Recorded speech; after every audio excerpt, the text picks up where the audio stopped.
Georges avait une pression inhabituelle de prier dans son véhicule le soir même avant l'incident.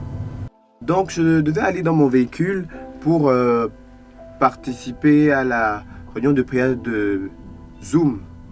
Donc j'ai démarré le véhicule, j'ai mis la clim, j'ai connecté le Bluetooth du véhicule pour que je puisse entendre tout. Donc on priait et je priais dans le véhicule. Puis ma mère est venue et je lui ai demandé que s'il te plaît, viens. Joins-toi à moi dans la prière. J'ai tenu ses mains et on priait tout simplement.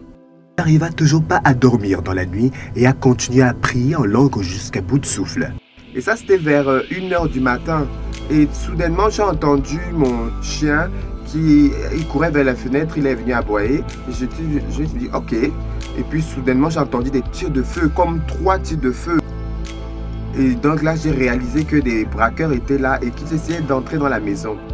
À 1h du matin, soudainement, des braqueurs étaient en train de forcer la porte de sa maison. Donc ma mère est venue, elle a dit, ok, je vais les ouvrir la porte. Attends que j'ouvre la porte. Donc elle a ouvert la porte. Ils ont demandé les clés du véhicule de Georges et ont commencé à emballer les affaires. Mais la Rhapsodie des réalités était sur le tableau de bord du véhicule. J'avais des exemplaires de la Rhapsodie des réalités sur mon tableau de bord. Je l'ai gardé là. Et la voiture a refusé de démarrer. C'était le même véhicule dans lequel je venais à peine de finir de prier. Et j'ai démarré, j'ai éteint moi-même. Donc il est venu, il m'a dit, viens. Je suis dans le véhicule. J'ai essayé de démarrer le véhicule. Le véhicule a refusé de démarrer. Il s'est dit que j'étais en train de lui jouer et tout des tours. Il me dit, je te donne 5 minutes pour démarrer ce véhicule. Si tu ne démarres pas, je vais te tuer dessus. Je vais te tuer. Ces yeux, ces gens, je vais te tuer. Je suis venu ici pour le véhicule. J'ai dit, monsieur, je ne sais pas pourquoi le véhicule, si tu ne veux pas démarrer. Mais attendez un peu, j'ouvre un peu au niveau du moteur là. Vous asseyez-vous dans le véhicule. Je vais essayer de voir si la batterie est au point. Donc, j'ai vu. Le véhicule a refusé de démarrer. J'ai dit, je pense que la batterie est à plat. J'avais une deuxième batterie à l'arrière du véhicule de la maison. J'ai demandé, s'il te plaît, est-ce que tu peux me permettre d'aller le prendre? Normalement, il aurait dit, non, je t'accompagne. Mais là, maintenant, il a dit, va. Immédiatement, quand il m'a permis de partir, je suis parti à l'arrière de la maison.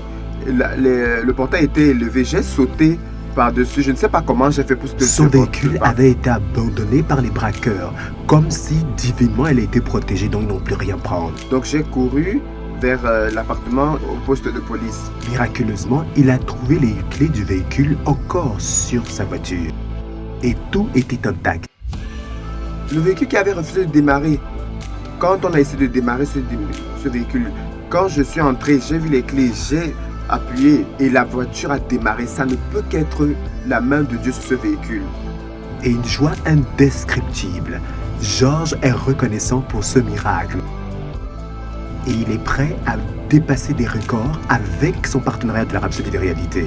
Merci, pasteur, pour la parole de Dieu que tu nous donnes toujours. Nous sommes partenaires avec toi avec la Rhapsodie des réalités.